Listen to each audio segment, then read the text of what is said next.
Hello, it's Peter Wright and Kathleen Beauvais with another episode of the Yakking Show. And this is the Harmony Channel, your path to wholeness. And we do that by bringing you interesting guests who help you develop and prepare for the interesting times ahead, both physically, health-wise, and spiritually. Today is no exception, but first let's introduce co-host Kathleen. Hi, Kathleen. How are you doing today? I'm doing great, Peter. Thank you so much. And thank you all so very much for tuning into our show. We so appreciate having you. And as Peter mentioned, we do have another special guest with us today. We're very privileged to welcome Nadine Rajeh to the show. Hello, Nadine. How are you? Hi, I'm fine. How are you? Very well, thank you. And Good, thank you. you're coming to us from all the way from New Zealand, is that right? Yeah. Now, Nadine is an author. She's a speaker and trainer. She works with families from all over the world, guiding brilliant teens through the hidden challenges of being a high performer. So let's just jump right in. Nadine, how do you define, first off, a high performing teenager, and what percentage of teenagers would fall into this category? Yeah. High performing teenagers mostly are related to, in my definition, to academics and how they do well at school. But I'm going to also go beyond this definition and include teens who are really good at something. It can be a hobby, an art skill, a music skill. They just have that sort of passion and commitment that is not there at their peers. Would you include And sports into that as well? yes, I would. And they have that sort of characteristic that differentiates them from their peers in that they care a lot. They care about the end result. They care about the future. They just have that sort of um, very committed approach to the thing that they want. And I really don't like labels, but like we do need to use this term just to make sure we reach the right people. When I say high performing, um, that's why I prefer to use the label brilliant, Mhm. because I feel that every teen has their own unique brilliance. It's they do have something that they are passionate about, that they give their best to. Mhm. And our way of defining that it's academics or it's competitive sports or competitive art or whatever sort of limits Mhm. that pool, if you know what I mean. You did mention percentages. It's like let's limit it to the top 20% or top Mhm. 10% of a typical classroom or group. Yeah. Oh. Interesting. So, first of all, I've got to say I'm really envious with you being in midsummer in the Southern Hemisphere because I live most of my life in Southern Africa, various countries, and right now I'm in Canada in the middle of winter. So it's great to hear someone from the Southern Hemisphere. But let's get back to what we should be talking about, high performing or brilliant teenagers. So, my question is, and something that really concerns me, how does the conventional education system prevent high achieving or brilliant students, teenagers, children from achieving their true potential? Because I believe it really does limit them. What's your thoughts on that, Nadine? Yes, so it does limit them because our current education system is very standardized. Mhm. It puts everyone in the same bucket. Hmm. There are levels within each classroom, and they sort of give different activities, maybe from my own experience, at least here for schools in New Zealand. But again, the teachers follow, a strict curriculum. This is the information that need to be given to all students, and it's the whole curriculum is not really meant to individually look at everyone and suit their needs. It's very standardized. And I think that's where the whole problem comes, is that we see everybody as the same when everybody's different. Every student has their own needs, they have their own interests. And I see like the current education system really just dumping information on everybody in the same way, regardless of what they want or what's their level. And what happens with high achievers, it's like their parents need to step in to really give them the challenges that they need, or they would get distracted and they would sort of become disruptors to the point where, you know, teachers would say, you're disrupting the class, no more being what's the word? Don't be a smart cheek, you know. And it's sort of, it does make them compromise on where they are. Yeah, and the other thing about the education system, that it has been set a very long time ago, and the whole classroom environment, it's very outdated. Regardless of students being high performers or not, it's not really preparing students for the real world once they enter the workforce and you know, yeah. And maybe there are some high achievers that haven't been identified as high achievers because of the way that the school system is structured. You know, everybody is to fit into one box, and those that are very high achieving, maybe they just can't relate, and of course they're labeled as maybe the slackers, but in fact they could be the brilliant ones in some cases. Would you agree with that? Yeah. Kathleen, can I jump in quick with another question I just thought about? Nadine, I've heard from some teachers in North America, not just Canada, USA as well, that there was something to be said of the single classroom country rural school that existed 50 and 80 years ago, where you had children spanning an age range of perhaps 10 years, all in the same class. So when the teacher was teaching English, she was teaching levels 10 years apart, right? And what happened was the brighter or brilliant younger kids learned so much more from the lessons that were being taught to their older peers that they caught up to them. And some of these young kids made leaps of 2 or 3 years in their achievement.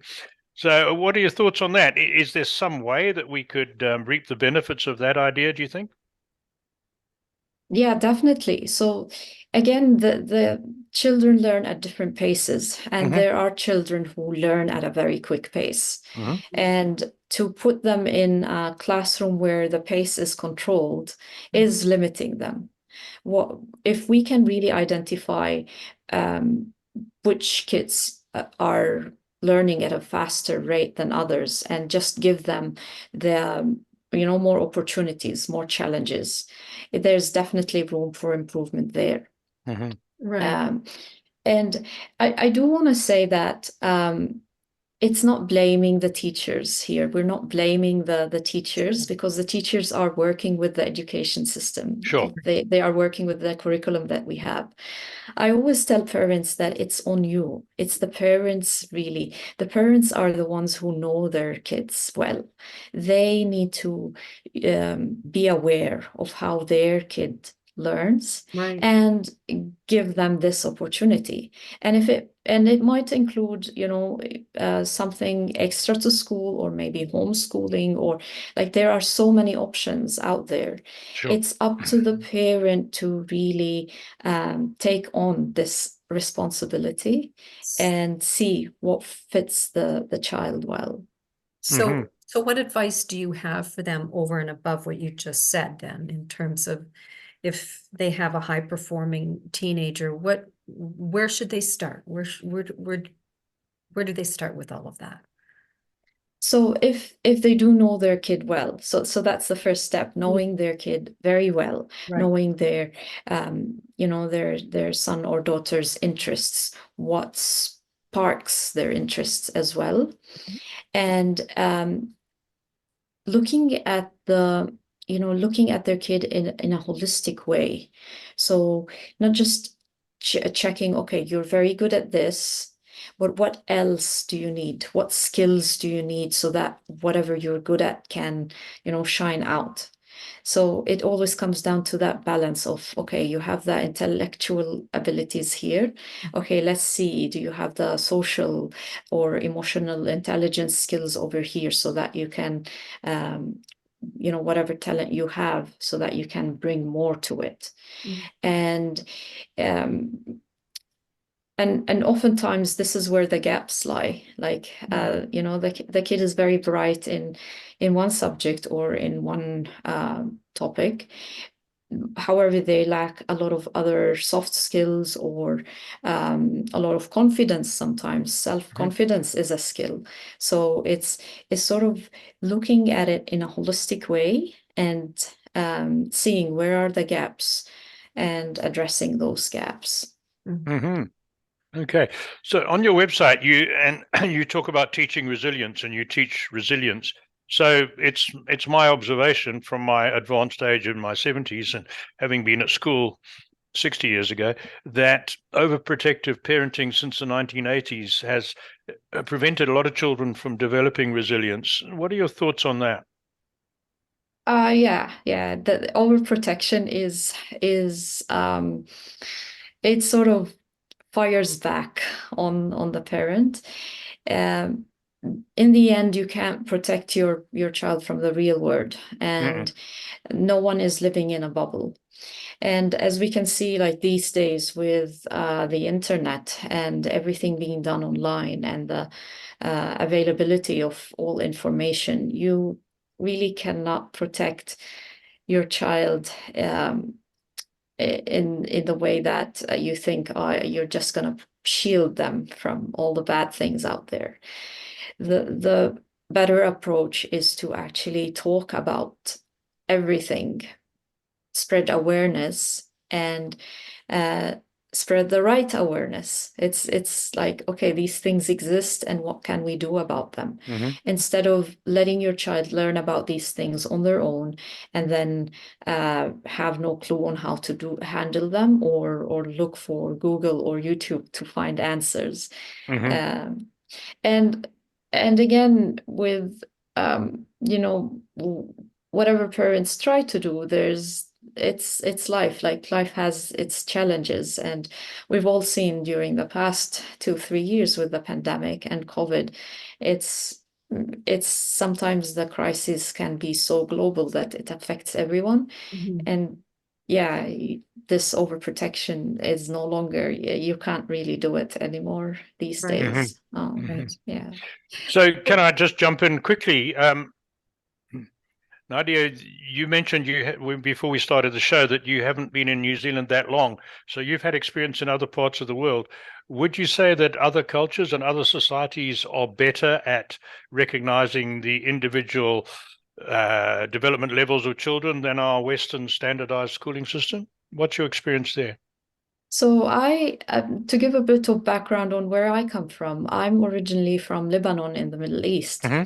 And I've traveled a lot, and I've lived along a whole 6-7 years in the Gulf, in the United Arab Emirates. And that's where my kids started to go to school.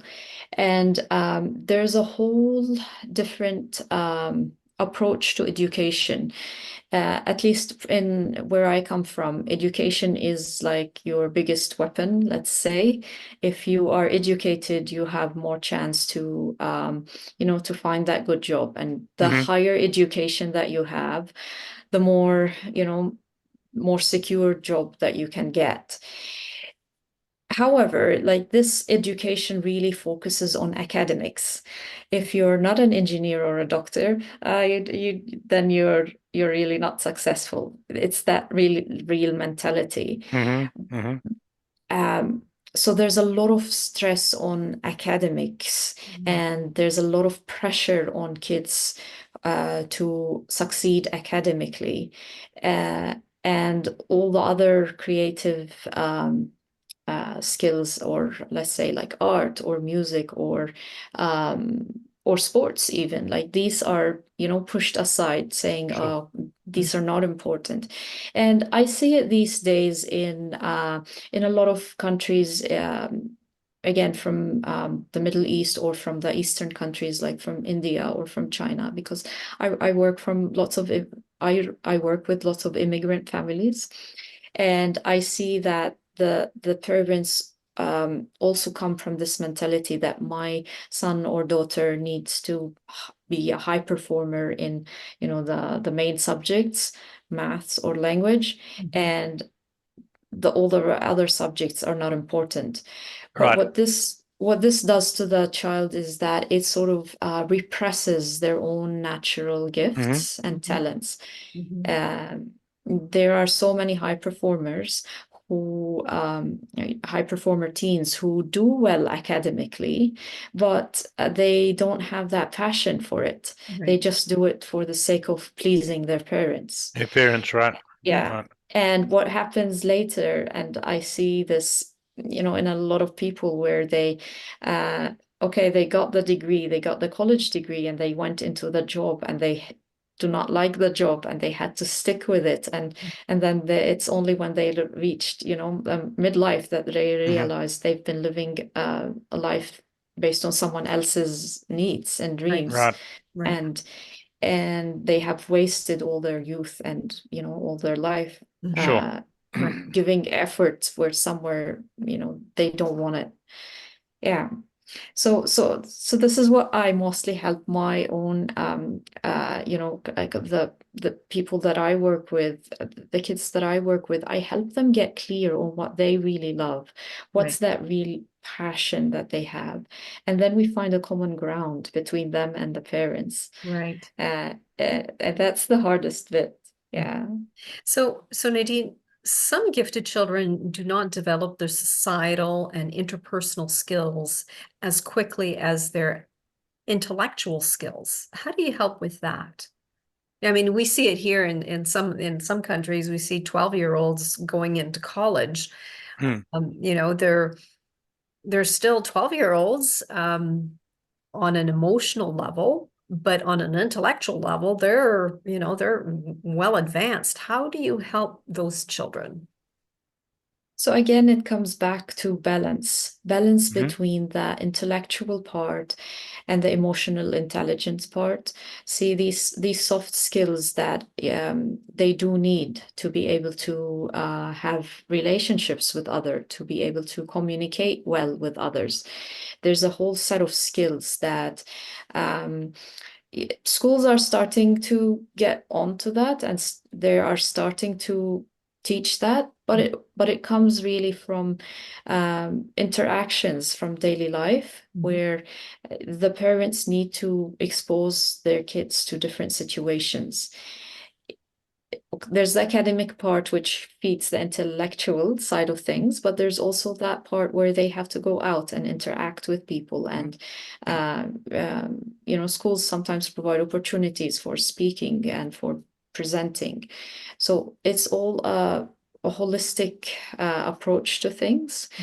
And I always also stress on something deeper than, okay, the intellect, the emotions, and then there's something really deeper, which I call it soul.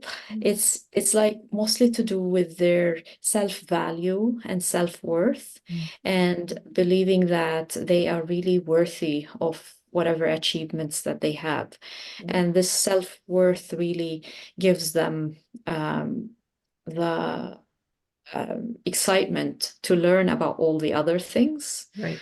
The excitement and the motivation, because I find a lot of high performers, they're so focused on one thing. That's what I'm good at. I'm not gonna look at anything else. But once they see that everything is connected, and once they see the value of their own their own self, then they get excited and motivated to look at different things. Interesting. So I noticed that on your website you run mother-daughter workshops. Do you have any specific advice for fathers of brilliant boys, scholars? That's that's something I am working on. I'm a mother of 4 boys, by the way. Oh, really? So yeah, so getting this connection between my sons and my husband, that's a real challenge for some dads, especially fathers who come from let's say a very uh, a background which sort of oppresses yeah, men to speak their emotions. Hmm. So like I find a lot of fathers who are just they don't know how to express their love. They are afraid to be vulnerable. They think that it's a sign of weakness, and so it's really a matter of being aware. So every dad is different, but it's a matter of being aware, like how much how vulnerable can you get when you're expressing your love to your kids? How much do Hmm. you share? Mm. How willing are you going to how far can you reach, how to tell your stories, how deep can you go?